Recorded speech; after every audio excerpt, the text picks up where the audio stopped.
Student, good afternoon. Today we'll study about bracketing and multiple point bioassay and its comparison. I am Professor Sheikh Abu Sufyan. Welcome you to AS Academy Learning Forever.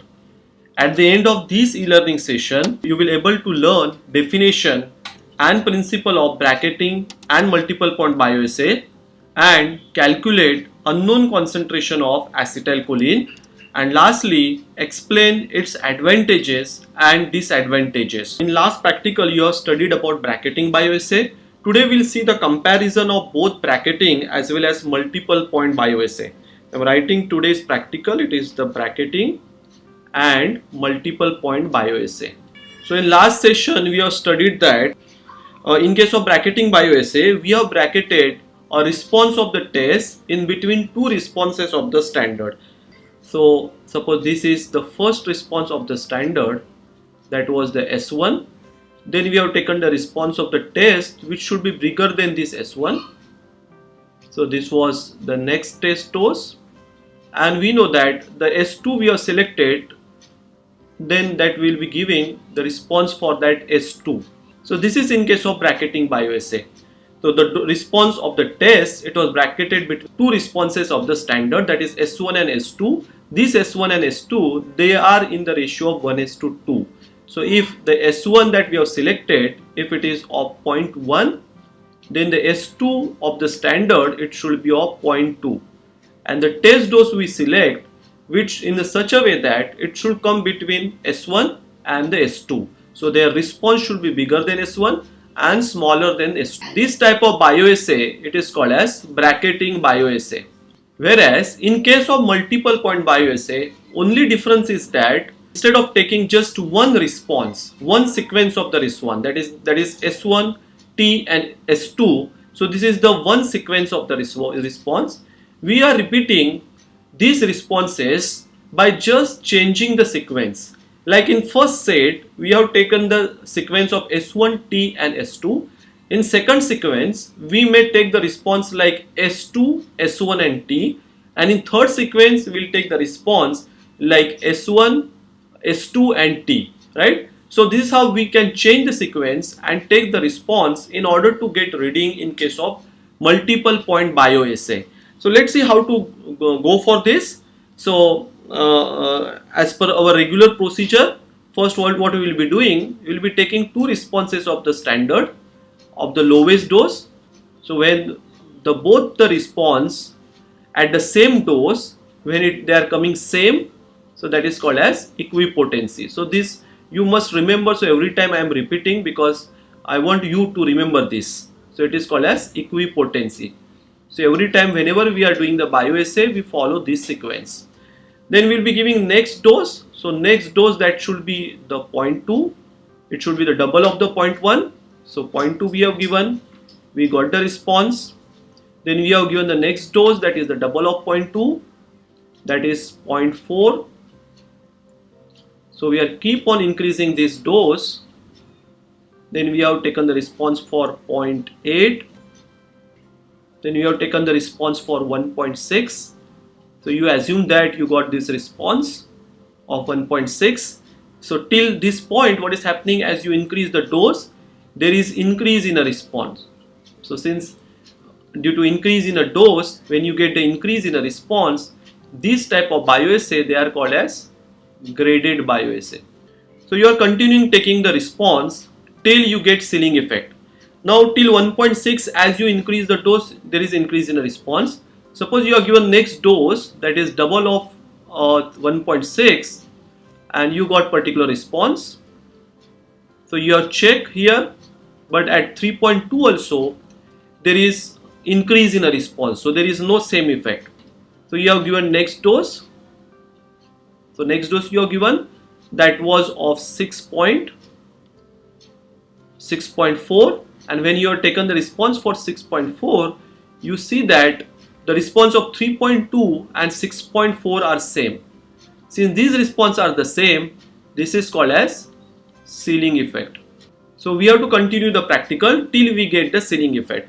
And in last practical we have studied that why ceiling effect is important. The ceiling effect is important because after ceiling effect you come to know that your all receptor are saturated, and this effect, it is the maximum effect. Okay, so you have continue your bioassay till you get the maximum effect.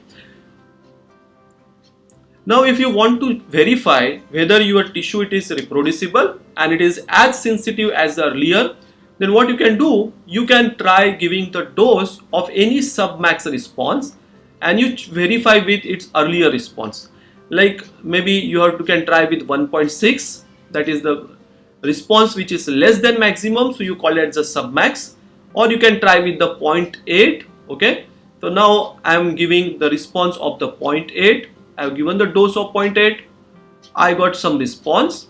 So this was again for 0.8 of the standard. When I have measured this height of this 0.8 and this 0.8, if it is coming same, what it means? It means your tissue is giving reproducible response and it is as sensitive as your as earlier. Okay, since it is as sensitive as earlier and it is giving reproducible response, now you can start giving the dose for the test as well as for the standard. Okay, so as we have discussed, in case of 3-point bioassay or multiple point bioassay, what we are doing is we are giving the two response of the standard. So we are giving the response for S1, S2 and test. Okay, and the response of the test, it should be bracketed in between S1 and S2. Okay, so suppose you have given first response this way, maybe S1 you have given, then you are given the response of the test, and then after this you are given the response for the S2. So maybe this is your set 1. So this is your set 1. This is your set 2. What you did in set 2, just you have changed the sequence. Your first sequence was S1, T and S2. Now you have just changed the sequence S1, S2 and T. Now third sequence you can give that should not match with the earlier first two sequence. Now suppose if you are giving this way, like you have given first S2, then you can give S1 and then you can give the test. So this is your set 3. So we are repeating this for 3 times. So why it is called as 3-point bioassay? So this is one of the multiple point bioassay, and because we have taken the 3 points, the 2 point of the standard, so we have taken the 2 dose of the standard and 1 dose of the test. So 2 plus 1 it is 3, and since we have taken the 3 doses and we are repeating for 3 times, it is called as 3-point bioassay. So up to this, whatever response we have taken, these responses are for the standard. So I am writing here, these responses are for the standard. We are not yet given the test. Now we will be giving our first set, that is S1, T and S2. So we have selected S1 and S2 in the ratio of 1:2. So suppose you have given the dose of the S1, and what S1 you have selected, it is 0.1. You got some response. Then you need to select the dose of the test which should lie in between this S1 and S2. Now you have given the test, that is T1 you have given. You got some response, but this response, it is smaller than S1. Then in such case what you need to do is, you need to increase the dose of this test. Now suppose earlier response you have given the dose of test as 0.1. Then next response you can give, maybe you have given the response of 0.2 of the test. So you have given the 0.2. So again this is test.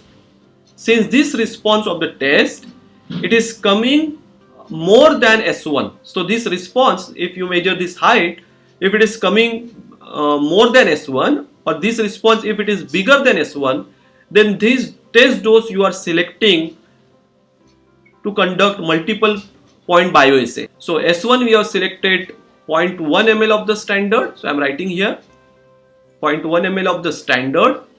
Test dose we have selected, it is 0.2 ml of the test. Why we have selected 0.2? Because 0.1 ml it is smaller than S1. It should be bigger than S1. And S2 we are again selecting 0.2, but this 0.2 ml of dose, it is not of test, it is the dose of the standard. Okay. So now once this is done, so once we select the test dose, so I am writing here, this is the test dose selection. So we have selected test dose. which response of that test it is bigger than S1. Now you can give the dose for S2. So when you give the dose for S2, you got certain response.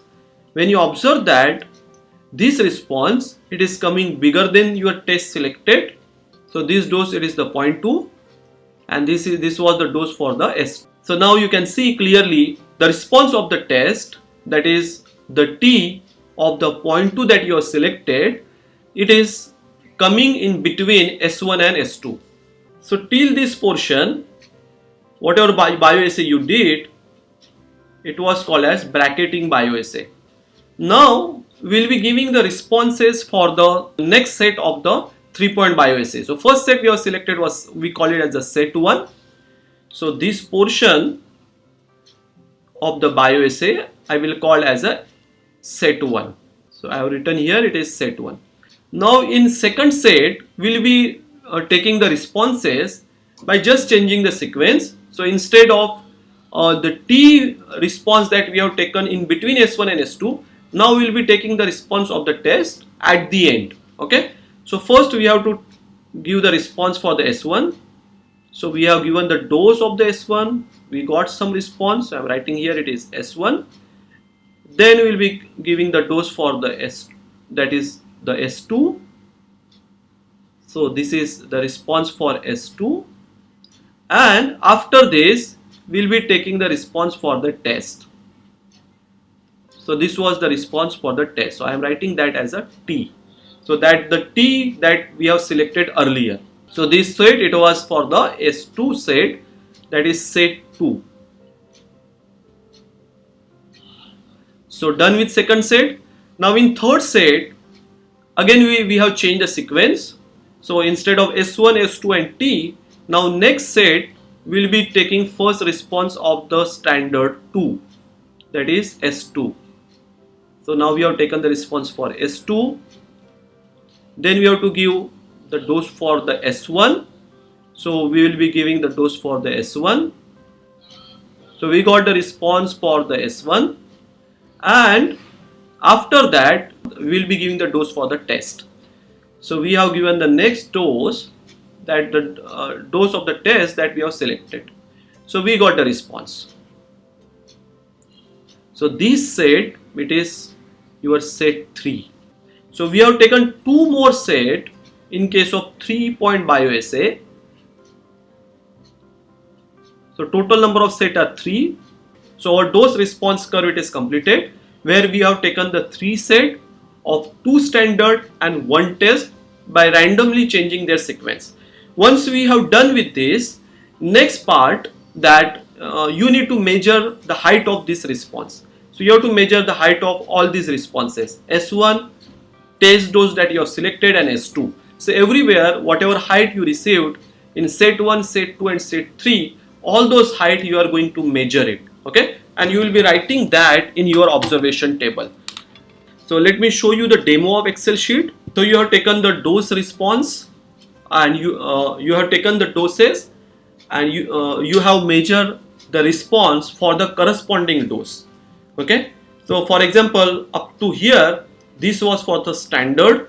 These doses we have given in order to ensure the sensitivity and reproducibility of the tissue, and we have written here the dose and their corresponding response in mm. Okay, so that we have written over here. So we got that.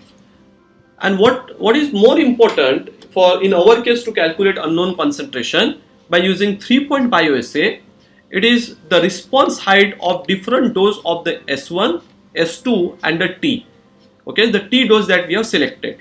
So here we are not assuming the T that we have not selected. So we need to consider only that T dose, that dose we have selected. Now next thing is that you will be measuring of height of first set, second set and third set. Like in case of first set 0.1 ml, you got the height of 12 mm. Then you have given the dose for 0.1 ml of the test, because now you have not selected the test. So you need to first select the test dose. So you have given the dose of 0.1 ml of the test, you got the response that is 11 mm. So 11 mm, since it is smaller than this 12, what you did is you have increased the response of test dose Now instead of 0.1, you have given next response as a 0.2. So you have given next response 0.2. You got the height of 14 mm, right? So this 14 mm, since it is the bigger than 12, now you have selected this test dose. So I have not highlighted this 0.1 ml of test because this was not selected. So I have highlighted only the 0.2 ml of next test dose, which the height it is bigger than this S1, the height of this S1 dose. Okay, so this is our set 1. This is our set 2. So I have written here dose and their corresponding response, and this was for our set 3. So for all the set, now our dose and their corresponding response, it is written in observation table. So till this point we did the practical, and we call that practical as a bracketing bioassay, because we have just bracketed the response of the test in between two responses of the standard. And this entire experiment, it is called as 3-point bioassay, where we have selected 3 point, 2 standard dose, 1 test dose, and we have repeated these responses or this set thrice. Since we have repeated for 3 times, and there are 2 dose of standard and 1 dose of test is there, so again the sum of these, it's coming 3. It is called as 3-point bioassay. Okay. Now what is the difference between bracketing and 3-point bioassay? In bracketing, what you did, you have straightway taken reading of only these S1, S2 and T. So I am writing here the reading of the S1. So what was the height in mm for the S1? So that was the 12. What was for the S2 dose that selected? It was 14, and test it was coming to 17. So we did just once, because in case of bracketing bioassay, we are using it when we have small quantity of the sample. Okay, so we are using when we have small quantity of the sample, and since we are not repeating it for 3 times, we are not repeating this set for 3 times, because our limitation is that our test sample, it is available only in small quantity. So that is the limitation. So we are not repeating it for 3 times. Okay, so since we are not repeating for the 3 times, so it is the less time consuming. So less time it is required to conduct this bioassay. Okay, but at the same time, what could be the disadvantage? Disadvantage could be there is possibility of error, or you will get less accurate result. So you will get less accurate result in case of bracketing bioassay. So this could be the problem, or this could be the disadvantage of the bracketing bioassay. Whereas in 3-point bioassay, what we did is we have repeated this set for 3 times. So for each dose we have 3 readings. So for the S1 we have 3 readings. So we can able to take average over here, isn't it? So for S1 I am taking the average is equal to average of this response height of the S1, then second response height of the S1, and third response height of the S1. Then for S2 again we'll be taking the average. So average of the S2 of the standard. So this S2, don't confuse, it is for the standard. Now you can see here all 3 readings are different. Like S2, although dose is same, like here it is coming to 17, here it is coming to 16, here it is coming to 18. So this could be possible in case of bioassay. So you have taken the average, then I am taking the average for the T. So this was the T that we have selected. So 14 was the first. So dose was 0.2 of the T. Then in case of, again dose was same, but you see here the reading is different. Here it was 14, here it is coming to 13. Next it is coming to around 15. So we have done. So here we have taken the average. Whereas in case of bracketing bioassay, there is no opportunity to take the average reading. Why there is no opportunity to take average reading? Because our limitation is that the sample is available in only small quantity. So that is the reason why we are going for bracketing bioassay. Otherwise we would have done 3-point bioassay. Okay. So since there is no opportunity to take reading for 3 times, here you are not getting the average. So it increases the possibility of error in case of bracketing bioassay. So it is the disadvantage of bracketing bioassay there is increase in possibility of error, and this is less accurate method as compared to 3-point bioassay. Whereas in 3-point bioassay, since you have taken the average, so what is the advantage? First advantage, it is most accurate. So you will, whatever result you will get, it is the accurate result, but at the same time it having disadvantage. What could be the disadvantage of this? Whatever advantage of that is bracketing bioassay. So whatever advantage of bracketing bioassay is there, so that is the disadvantage of bracketing bioassay. So you need more sample because you need to repeat the reading of the test for 3 times. So you need more sample of the test, and it is more time consuming. Whereas bracketing bioassay, it is less time consuming. So this is the advantage of your 3-point bioassay over bracketing bioassay.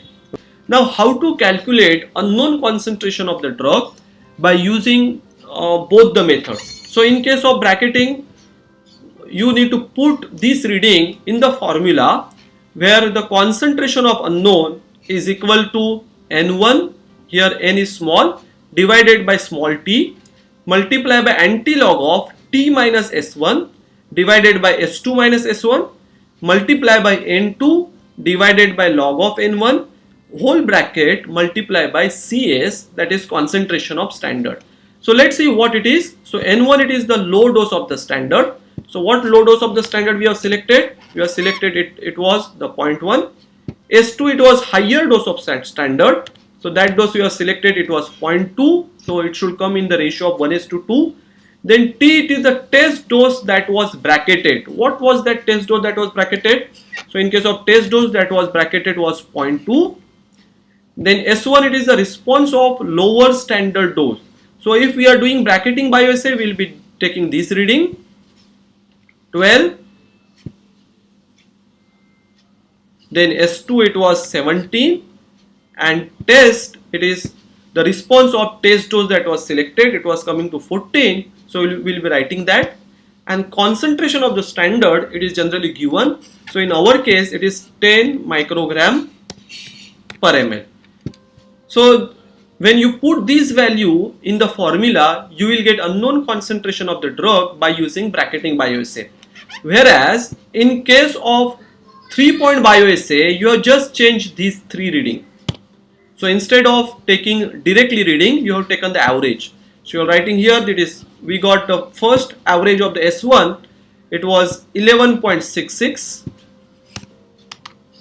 Then in case of S2, we got the average, it was 17. And then in case of the test, we got average height of 14 mm. So that is only the difference. So when we put this into the formula, we will get unknown concentration of acetylcholine by using 3-point bioassay. Now to solve this equation, to avoid any mistake, what you can do, you can solve this equation in 3 parts. So first you solve N1 divided by T, then you solve antilog of T minus S1 divided by S2 minus S1, multiply by N2 divided by log of N1, okay, and then you write here value for concentration of standard. So once you done with this, simply you multiply this N1 by T, multiply by second bracket, multiply by concentration of the standard, you will able to calculate unknown concentration of drug. So we are done with today's experiment.